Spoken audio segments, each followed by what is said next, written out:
Hello class, and welcome to your week 2 lecture or module 2 lecture in SLD 904. My name is Dale Deerdorf. This week's lecture or module's lecture is going to be based on strategies for entrepreneurial life, work, and purpose. Now, in module 1, we had you actually complete a survey, an entrepreneurial survey.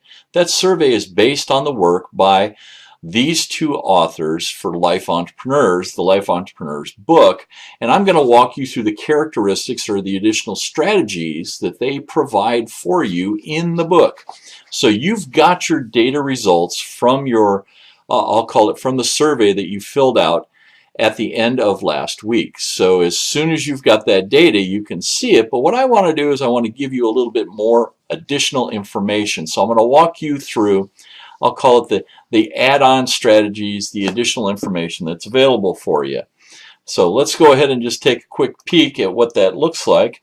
The first thing is that you went ahead and filled out that Life Entrepreneurs survey. You got what we refer to as the personal assessment feedback, and right underneath my image you'll see a copy of one of those reports.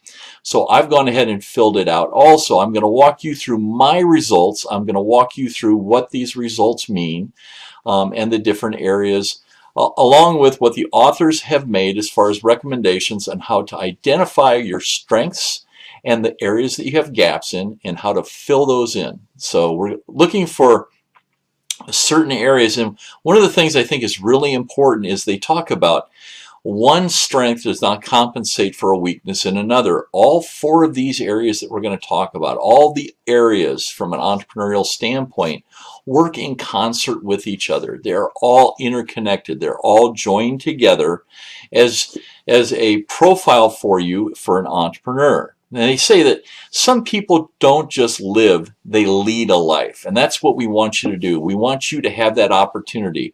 That we want you to be able to create opportunities. We want you to explore those, know what they are, and we want you to go after your dreams.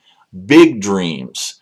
Sometimes we call them BHAGs, big hairy goals, things like that, things for your life. We want you to develop a vision of a good life, devise a plan for how to attain it, go for it, and check the progress along the way. And we feel that this entrepreneurial survey gives you at least an initial glimpse as to what that looks like. So you'll notice on your sheets, so the survey results are broken down into two different categories. And one is talking about drive, entrepreneurial drive, and direction orientation. So drive, from their perspective, is the motivation or desire to go for it.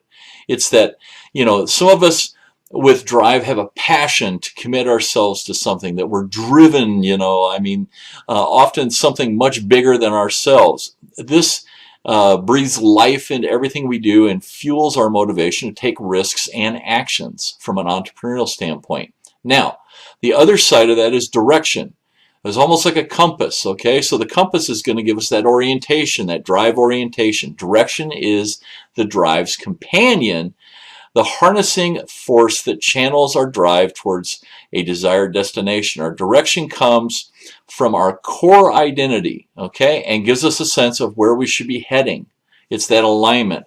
Those with a strong sense of direction in life are able to develop an aspiration vision. So that's what we're looking for, is an aspiration vision for you for what your future can hold, what new opportunities can arise, and how do you assess them in the context of that direction. So let's take a peek at your profile itself. You'll see I have mine in the graphic right below you, and you'll see that there's a 4-quadrant type of environment that we have established here. And you'll see that in the graphic that we're looking at, immediately below me off to my left is the first quadrant, which is passengers, and then you have captains across from it, and then down in the bottom 2 quadrants you have drifters and you have seekers. And you'll see that my results drive my score into a specific quadrant of 4 quadrants. And that gray box that you see in captains about halfway up is what my score was. If you look at your scores, if you look at your profile, you'll be able to identify specifically what area that you're going to be in. And you're going to see that passengers Off to the side has a description here. Passengers know where they wish to go in life, but have not taken the action to get there. They have low drive, but high direction. So you can see that it's low drive, but high direction. That's if you're over on the passenger side. And then if you go down below that to the drifter side, drifters let the wind and waves take them where they will, going along for the ride. You have low drive and low direction. Now, remember, these are not bad things. You can't look at this and say this is a good or bad profile, or that these scores are good and bad. You're going to see areas that you have strengths and areas that you have gaps or weaknesses in. And some of these may be natural. Some of them can be adjusted, fixed. You can move in certain directions if that's where you want. So you need to understand where you want to go. Now, we were talking about drifters. Below that, off on the other side, is going to be seekers. Seekers are looking for something more in life and find themselves wandering, yet are not quite sure where they want to end up. So you have high drive, but low direction. Okay? And then finally, the quadrant that I've got myself identified in is captains. Captains have reflected deeply on where they want to go in life and have the drive to get there, actively steering in that direction. And according to this, that would mean that my profile shows that I have high drive and high direction. I am in pursuit of my goals and dreams, and I understand the direction I want to go at them in. That would be what this characteristic or this mapping shows me. So if you're mapped into that captain's area, that's going to be the explanation. And you can see how far you score in that. The further you go towards the actual word captain, the stronger or deeper you're going through that scoring quadrant. Okay? Now let's go to the next one I've got for you. The next sheet is going to be on page 6. You've got survey results. Now I've encompassed them here for you so that you can see a snapshot of mine. So my entrepreneurial path scores, the core identity, and we're going to go through each specific one of these areas, and I'm going to walk you through what each one means. So the core identity, 79%, opportunity recognition, 90%, and you have to remember these are out of 100%. Vision, 80%, goal and strategy, 78%, support systems, 85%, action, 69%, renewal and retention, 75%, drive orientation, 73%, direction orientation, 78%, and then patterns of living, which is what we were just talking about. It puts me over on that captain quadrant. And then personal good life gauge is 85%, and my overall life entrepreneurship score, according to this survey, was 79%. Now you'll be able to find those, like I said, on page 6 in your survey. Now let's go ahead and start going through what each one of these areas means. So that core identity, that discovery core identity, when they talk about that, what exactly are they talking about? They're talking about our current circumstances in life arise from where we live, our age, our health, our marital status, our job, our income, and any other characteristics. This is our core identity. So we're identifying our core identity. They refer to it as the life entrepreneur sees their current circumstances with clarity and honestly assesses the distance between their current situation, here's where I am, and where I want to go to, my future dreams. And then I'm working to resolve the closing of that gap. So that is what they refer to when we talk about this particular area. And they say our needs in life show up in many forms when we start talking about needs. Often there is a tension between our practical needs, what we practically need, something like our financial security, and our wants, our desires, our wishes, such as the ideal job you have, the dream house, the dream car, things like that. We frequently fail to distinguish between our needs and our wants. And those are two unique characteristics. I may want something, but I may not need it. And understanding the difference between those is very, very important. And as they point out here, not all of our needs are healthy. Okay? If half the battle is knowing what our needs are, the other half is what has been called managing our hungers. So that's your core identity when we look at that core identity score. Now the next area we're going to talk about is awakening to opportunity. Once we have a clear sense of who we are and what we need and value, we can become more awake to our opportunities. You'll start to recognize them. They may arise and resonate with what we want to do with our lives. Once you make that choice that you want to go down a specific path, you will start to see opportunities become available for you in that area. The opportunity assessment process is like a large funnel, okay, in which a number of ideas are pulled into the cone for consideration, and then you review that, and then you're going to be able to select which ones fit for you, which ones you want to choose. You're going to create opportunities by selecting those, and they refer to it as, choosing proactively and purposely which ones you want to seize, which ones do you want to take and work forward with. They talk about surveying the landscape of your life, your work, the community. Is there a problem that needs a solution? Look for an opportunity that allows you to work in that area. What is the breakthrough idea that you have that could change or shatter the status quo? That's a true opportunity when you work in that direction. Now, we talk about envisioning the future. What does that vision look like? How does that future, what is the vivid picture of a better future look like for me? It should inform as well as inspire you. It should call on you to imagine and participate in the future. A vision should clearly describe where we want to go. A well-designed vision paints a picture of our desired destination across all the important aspects of our lives. Every area. Our life vision should take our breath away. It should be so audacious. It should be roaring with passion and setting a marker, that point in the sand for where we want to plan, where we want to be. What do we want to do with our life? At the end of the day, what is it that's important for us to do on this planet? And as they talk about it, as we craft a vision, when you start to craft a vision for your life, you should ensure that it is 1, vivid in its description, 2, unbounded by the status quo, 3, aligned with your core identity, 4, distant enough that we have to work to get there. It should be something that you have to strive for. The next one, 5, clear enough that you can measure our progress against it. It can't be ambiguous. It's got to be clear enough. And then finally, broad enough to encompass all the major aspects of your life. You want to pull all those together. That's what truly envisioning the future is going to look like for you. Now, let's talk about goals, goals developments. What are goals? Goals are aims. Okay?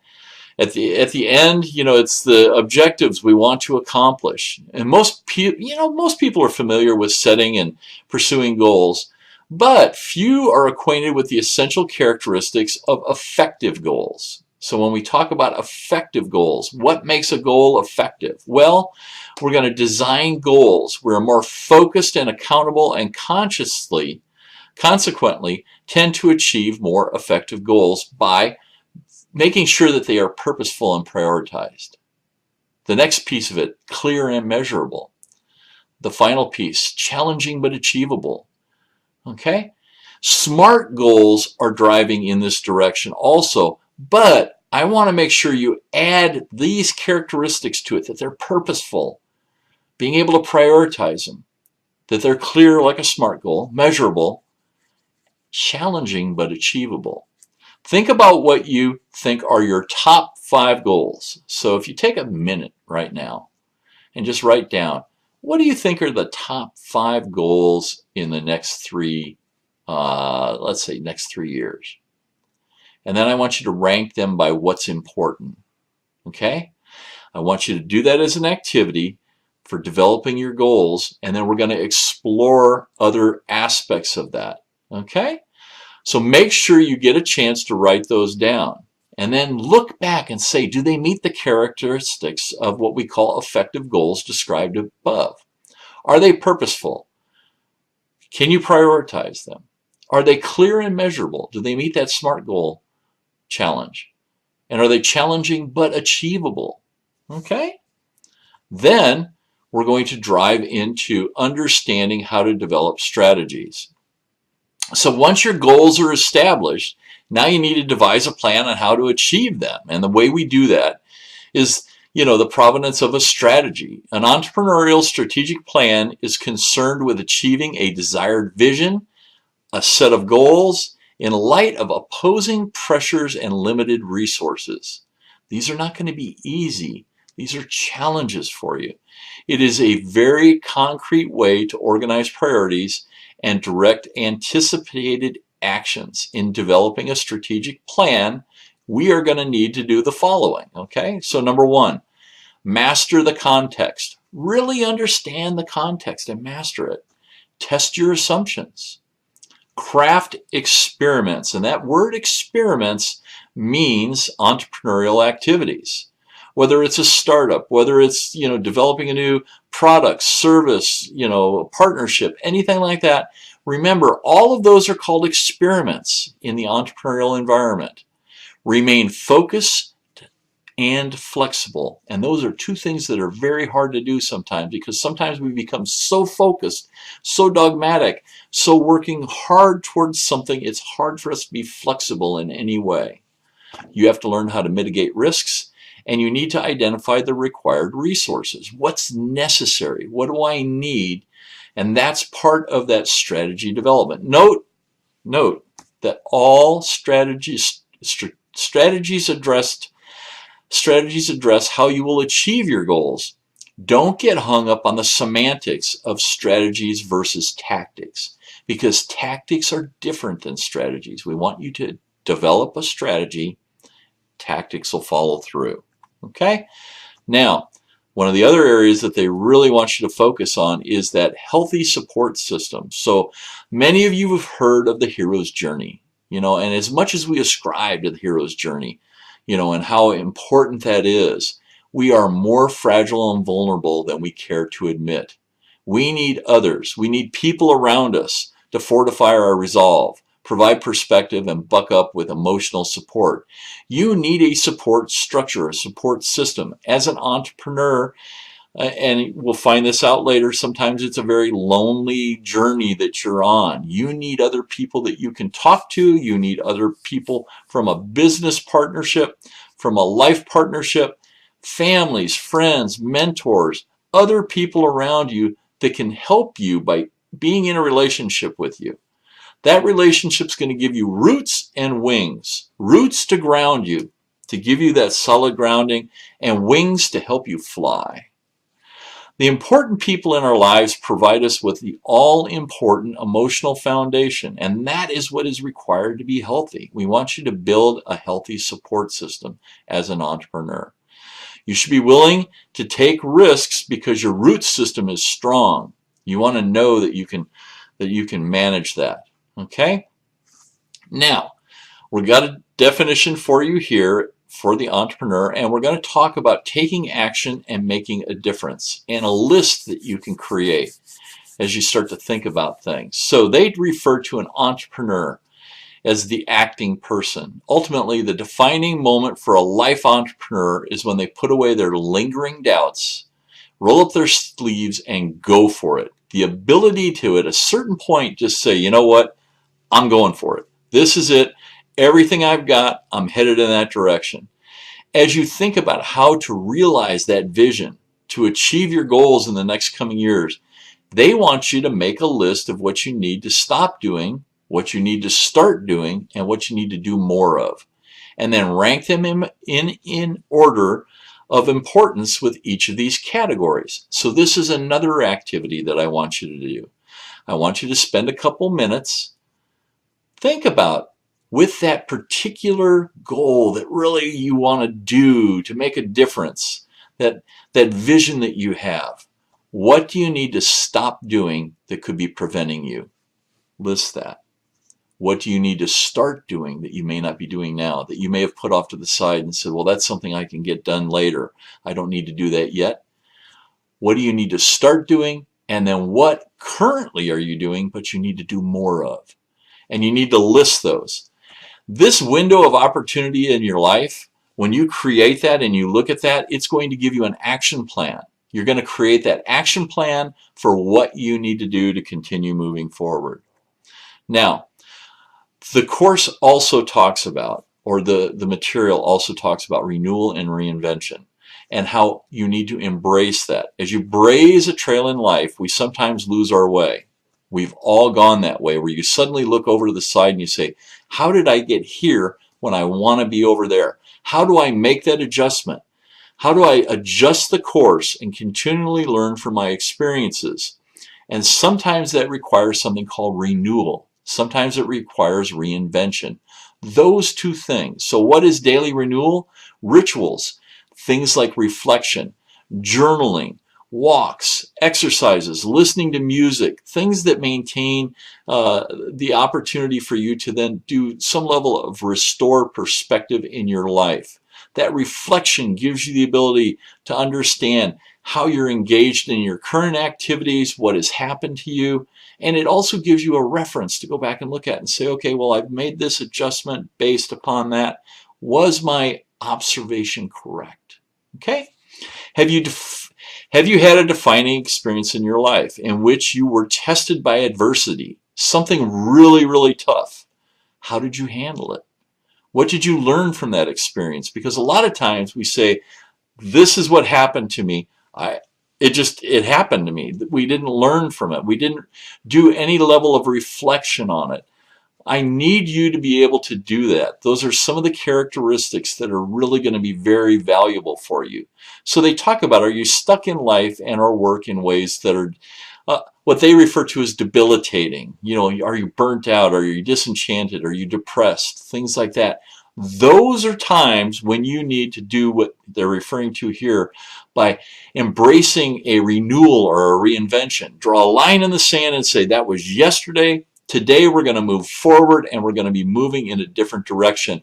What should that direction be? I was off track. I'm now getting myself course corrected. I want to move on the right track. So that's what we mean by embracing renewal and reinvention. Now, in closing, what I want you to do is I want you to understand you do not need to read this book to understand all the characteristics we just described to you that were available to you in the survey. You can go off and you can research any one of these areas. As an entrepreneur, what we've done is we've given you a baseline. We've given you the opportunity to understand where you are now. It's just a point in time. A week from now, a month from now, a year from now, your scores could be different. You could be in a different position. But the big thing they want you to do is they want you to go for your dreams. We want you to find an aspiring dream. We want a challenge for you that's got opportunities, and we want you to go for it. But in addition to that, we want you to ask this question of yourself. What do you want to be remembered for? What do you want to be remembered for? Think about this. You know, if at a 90th birthday party and people were, doing a toast, what would you want them to say about you? Okay? So in closing for this week, this is a good accompanying lecture for you based upon the survey, the entrepreneurial survey that you took in Module 1. This gives you additional information on it. You can always, if you want, go to the login information for the survey. You can get a digital copy of the book if you want. Go through more of the information. I've covered a tremendous amount of what is referred to in here, but in addition to that, there are other types of activities that are available to you. So don't forget, review the information that's in the website. It doesn't cost anything to take the survey. You can also go in and work a lot of the activities. So there are accompanying activities. Feel free to embrace any of those. Your scores are individual to you. We won't be asking you what your scores are, but we do want to make sure that you did that survey and that you understand at this point in time where you're at. Okay? Have a great week. Goodbye.